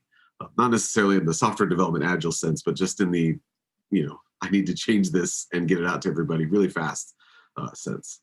And so to that end, we don't have a lot of custom schemas. We've added some custom kinds, but that's easy. That's a JSON file. There's no rebuilding of libraries and making sure it works in Solaris. So those sorts of customizations are there, but a lot of it has been structured around Conduit and how the terminology around different kinds of assets and pieces of the pipeline. And that granular thing in Conduit is a product, which is just a version controlled package of data. But almost every product in our pipeline has a USD layer in it. And that's kind of the hook. And there are Conduit APIs to get that file. And we have specific, what we call archetypes, which would be schemas in USD, but archetypes in Conduit to define, what kind of a product is this? Oh, this is an assets model. This is a shot lighting product. And that terminology has actually been the new part for us. Most of the USD side is pretty vanilla, which has been, again, was really good, because then people could look at the USD glossary. We could build docs. They could understand and start to read, the USD interest mailing list and be able to follow along a little bit more easily than if we started adding too much custom stuff right off the bat. Because our artists are amazing, and they have been champs. if you imagine trying to trade 10, 15, 20 years of muscle memory and experience, and you know where all the mines are, you know where all of the issues are and how to solve any problem for a completely new everything. And they've been really admirable in just diving in and let's just learn all of this. And the groups that have gotten up to speed faster are the ones that just had that, all right, let's just figure it out, right? Let's ask a lot of questions. And they started forming their own groups to like, oh, let's learn about Houdini or RenderMan or USD. And we had some more formalized classes as well. We've got wiki pages that we're starting to spark to pop up. And a group got together to really formalize all the training, and because we've never had a training department at Blue Sky, but now we do, and they're starting to take all of that documentation and get it all in one place so artists know where to go to find out what does a reference, what is a reference in USD, what is that in Conduit, and so it's been it's been rewarding, hard, and it's still a learning process, right? So that's interesting. So very, very interesting. I've got a couple of questions in here that I want to add to follow up on this. But I think the first thing that I wanted to ask you on that thread was Solaris itself. You sort of covered all the areas around Solaris. But was Solaris, was it a good tool for you to build interfaces on top for these artists, to build hooks into Conduit? Because I don't think you would dare give artists access to Conduit. There's going to be a lot of interfaces on top of that, because the last thing you want to know about is how your package is being sent through the farm and how it moves. So an artist just wants to create things. Right. So how instrumental was Solaris in this early adoption in departments? Solaris has been amazing. We were able to, it's been on a lot of fronts. So it's because it speaks USD and it is USD. It has been an amazing tool just in being able to experiment with USD and to try different things and be able to visualize it. I had artists that came up to me and said, USD makes more sense after I was playing in LOPS, after I could see how it was all working together. And as far as plugging things into Conduit, because it is USD, we can structure our tools so that they can see exactly how it's going to compose together. And they can, we've got some unique stuff in our assets, the way they're structured, not custom code, just a different way of building our assets. And so we've got nodes, block nodes, where they know that everything within these blocks is going to go here and everything in these blocks is going to go there. And all of it is going to just hook together correctly when I export it and commit it into the pipeline. And that's been a huge value for all the artists, for debugging, for expectations. Some of the first versions of our tools tried to do a lot behind the scenes. And the artists were finding it really frustrating. They want to just focus on their work, but when something goes wrong, they want to be able to figure it out. And because so much was mutating the layers and the data behind the scenes, that was hard. And so we tried to make it so that it is accurate in what is going on. That's introduced some other challenges that we're working through and working with SideFX to work through. Some of those are intrinsic to USD and the way it's progressing and improving right now, and some of it is or Solaris. Some of it is just us. With our next productions, we're going to kind of tweak how we structure things. But it was accurate at least, and it was a faithful representation in LOPS of what you would get if you once it's exported and committed, and you just looked at it in Conduit. And so having that powerful, I don't even know what a good word is for sandbox playground that LOPS is for USD is awesome. I think we're just scratching the surface, and the groups that are more comfortable in Houdini and getting more comfortable in USD are trying new things right now that they understand. Oh, this is how LOPS works, this is how USD works, and this is what Conduit expects. they're starting to build their own, like a little bit more custom workflows built on top of the common, conduit APIs and common USD APIs. But now they can customize things to be a little bit more specific to whatever workflow they need or whatever scenario they're finding. So that's cool. So you've hit one of the chords that seems to be a running theme in a lot of studios that are starting to integrate USD. They made the decision to go in, or they're about to tilt over, and it's the eternal problem within a pipeline is debugging work that's being done, and it's the artist trying to debug what it is they're doing before or during or after they've committed some work. And then there's the other side as well, when you're blindly looking at these commits, most likely through conduit. Sometimes an asset goes awry and you need to unwind that. It's the eternal what changed when and by whom. So I wonder if you want to speak a little bit about to that, like what sort of tools did you build within the artist workflow so that they can see what happened when with a particular layer. Let's say they're an environment artist that inherited a model that's already been looked at, and now they want to change one of the aspects of that asset, and they put a layer on there, and all of a sudden they accidentally add that material to the entire set. And then they commit it. So from the artist side, how do they find that out? What happened? And also from the studio side, how do you guys find out? So I think that would be of interest to a lot of the users today. Sure. So we do have a lot of our inspection tools are mainly just, or as far as the USD inspection tools are the layer stack and the composition tabs in LOPS. As well as in USD View. That's kind of the first point where because usually somebody's looking at a shot either in Solaris or in standalone USD, and they'll want to know why something looks the way it does. So just using those built-in tools, you can find which layers this is coming from, which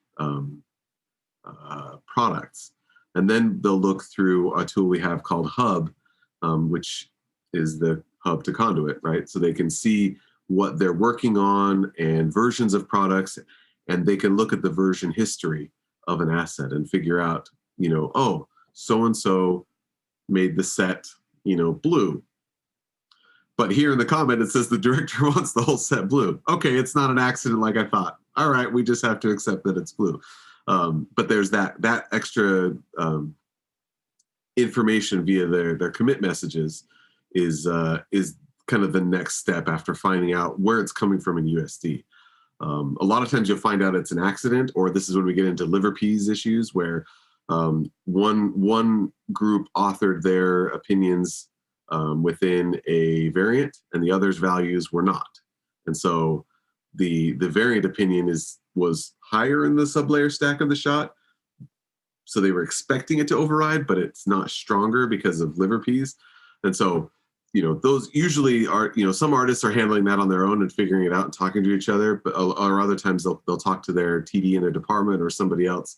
We'll figure it out together, talk to the right people, and either fix a tool or fix a file or just correct some misunderstanding, and then we move on. And so the commit messaging is actually a new thing for us too, and kind of part of this culture change and for pipelines is being able to add more information and more context when you do contribute to the pipeline. So we're really encouraging people. We don't let people commit work without some kind of a message, and we're trying to encourage as specific as possible. I mean, you don't need to write a novel, but it would be nice if there was some explanation of what you're doing and why. And you can tell as people are either just doing throwaway tests or crunch is getting more intense, the messages become a little bit shorter and shorter and less specific, which it's fine. There's a commit there. So even if, you have to do a little bit more work, there's still a version there. So you can always go back. Yeah. Well, this USD layering always is quite, I would say, as a novice USD user coming into USD, I always hear that this layering concept is is quite bizarre, and they just want things to work the way that they want them to work. And if they're a Houdini user, I always remind them of the merge SOP. And I always colloquially called the merge SOP the evil merge SOP, simply because if something's missing or something's awry, it has a behavior on its own. But USD layering is far more complicated and far more subtle. As you said, that one example is if there's a property that's missing, when you're layering something on top of something else, that will inherit that behavior, right? Because it has a stronger opinion. So these whole opinions and the way that layers compose, it's just an entire discussion on itself. And I look into that before, we've already had an introduction into that in this Illume. So hopefully that is a lot less mysterious. And I always like to hear Mark Tucker, who is the chief architect for the Solaris project within SideFX. And he's always learning something new. I'm always learning something new. You guys are learning always something new, because USD has been around at Pixar for many, many years prior to it being open source. So it has a lot of interesting behaviors, some behaviors that have been deprecated in the Pixar pipeline, and then we discover it and we start exploring it. And then so that's interesting. But I want to really understand a lot more now about assets and asset resolvers. And there is Conduit itself. So it seems to me that Blue Sky is now using USD in quite a generic fashion. They're using Solaris mostly out of the box. I mean, in early days, you had to do some customization, but these days, we've caught up to a lot of the functionality that you required. But I guess the big investment in beyond education and getting assets motivated and training people up is the actual control of Conduit. And as you said as well, there's a hub as well. So if you were to give advice to another studio, would you say that use vanilla USD, use vanilla Solaris, or try to stick to that? And then you have to build the equivalent of Conduit to manage all of that data in the studio. Would you say that that's a necessity for larger facilities? Well, as far as like the Conduit aspect, I mean, most big studios want or have some sort of asset management, version control structure. But even without, with that or without it, I think it's really valuable to start with vanilla as much as possible, especially with something like USD, because it will help you, it'll help artists to kind of sort through the mental spaghetti of why something is behaving the way it is. And you really don't find those things until you can kick the tires as much as possible. Like you were saying, some things that maybe Pixar stopped doing, or they have, tooling around that doesn't hit those spots. We haven't hit them yet. Or the alternative is because Solaris is lighting with USD. It's not like other tools where it's translated into its native format. We're going to find differences and subtleties. And so working with the vanilla USD and vanilla Solaris and other tools as natively or as out of the box as you can, I think is a really valuable starting point. And even though it's going to look like a short-term problem, just trying to get people up to speed with new lingo, but it will pay off in the long term in being able to know how to what you need to change and customize. Because a lot of times you approach it, this is just like another tool. We got to rip it apart and got to stick all of our custom stuff in there. And that may not be necessary. You mentioned asset resolvers. We don't have an asset resolver. A lot of studios do. Part of that is because of Conduit. The way Conduit has a virtual file system component to it that in intent or in the way it functions is a lot like an asset resolver, where it takes a path in the USD layer and behind the scenes is translating it to a repository or to some other location to get at the actual data. So we don't have a USD plugin that does that. It's outside of USD. But I guess that has allowed us to use USD a little bit more vanilla. We didn't have to worry about an asset resolver. Not to say we may not write one in the future. You never know. But at least you're open to kind of understanding and using USD as is. It also, the vanilla side of it is valuable too for, it just makes it easier to work with Solaris. We do have a lot of custom stuff in Solaris, but very little of it needs to be recompiled. Or we can just, a lot of it is HDAs and Python libraries, which we do have to, APIs change and all that. So we do have to, there's some updates, but for the most part, we can just use USD and just use Solaris. And it's nice. It's nice to not have to rebuild so much every time just to get a new cut of USD or a new cut of Solaris or Houdini. We do have other things that need to be compiled, like our custom bridge that translates USD into RenderMan needs to be compiled. That's written in C++, but relatively speaking, things are fairly out of the box, and it will pay off. With time. So it's worth taking the time to just make a production or do something as vanilla as you can. If we were starting out now, we would have used some, we probably wouldn't have written a custom bridge necessarily. Maybe we still would have. But when we started, there was no Karma, there was no hydrogen. Karma didn't exist.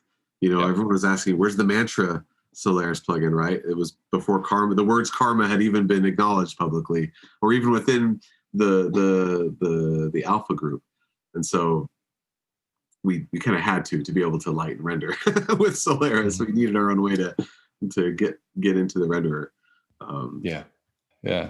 So that's really interesting. Obviously, you're a Linux-based studio, and Conduit would probably rely on the old school OS type control, using all this low level of functionality that exists inside of Linux, utilizing. So that's awesome to hear. And very cool. But I'm leading to this one final thing. When we're working on feature film, if you can't create a pretty picture at the end of the day, I always say you got to go home, because that's the whole reason for building this pipeline. So one of the challenging aspects of USD, and probably the least mature part of USD, is the final rendering and the handling of materials. Pixar just released yet another spec. This time looks very interesting in terms of adopting a really powerful way of defining materials with schemas inside of USD. And every time we do that, Mark Elant, our render engine, I just see on Slack just one word, no, because it means more rework. And because we work very closely with a lot of third-party render delegates integrating into Solaris, you just get a whole bunch of no. So let's discuss a bit about the rendering workflow, how you guys manage materials and look dev into final rendering. And you mentioned that you already have a custom bridge between USD and RenderMan that very similar to what Riley is inside of Pixar. But there is hope on the horizon. I'm hoping, trying to flesh out this last part of USD, trying to get Hydra into a first-class, not only a first-class IPR renderer, but also as a final render tool, which it originally wasn't designed to do, and one that we've been encouraging Pixar to do quite readily, because there's a lot of efficiencies, less duplication of data and so forth. So if you could speak to the way you guys manage materials and look dev and lighting rendering. So right now, all of our materials are just translated into USD shade prims, and they are, we have some workflows where we will, within the materials product of an asset, the materials will be in their own layer and referenced into the asset and be marked as instanceable, so that we can efficiently render a lot of crowds. So our bridge into RenderMan just takes a stage and converts it into RenderMan's scene and a scene graph, and then renders it. We can read edits live off of the stage in LOPS so that people can get some kind of an IPR experience.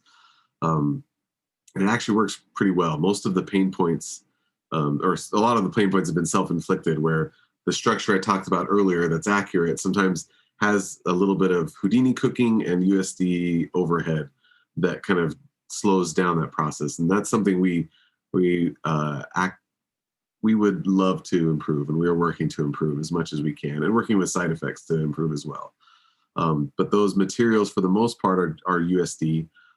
Artists can and do save out HDAs that either encapsulate patterns or even whole materials that are set aside so that if somebody wants to kind of use it in ad hoc places, they can just invoke the HDA like you would any other digital asset in Houdini. And those just get packaged with the asset, and there they are. We're working to set up something that we had in previously, which was a really robust material library, and artists were used to taking to layering on and improving existing materials and making them more specific. We're excited to leverage those USD features, inherits and specializes to make material libraries that build on one another and that are able to override lots of things or be overridden in certain contexts and scopes, just like we already have with just our regular assets, where they've all got they all inherit from class prims, so that we can do add to assets in specific contexts.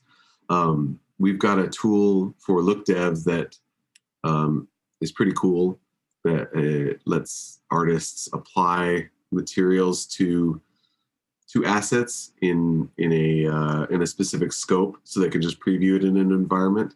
We're working to make that more performant. But once the materials are in USD, then our translator, USD to RIS, just converts them into RenderMan shaders, and away we go.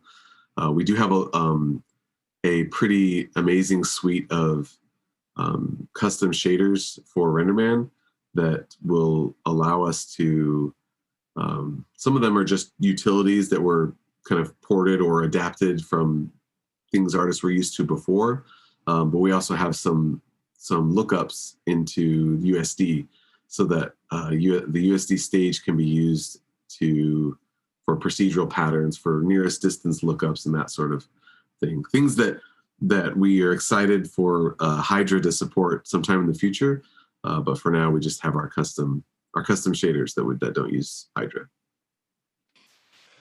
Well, thank you very much, Chris, for the wonderful discussion. There were so many other points in there that I could have picked up and moved forward.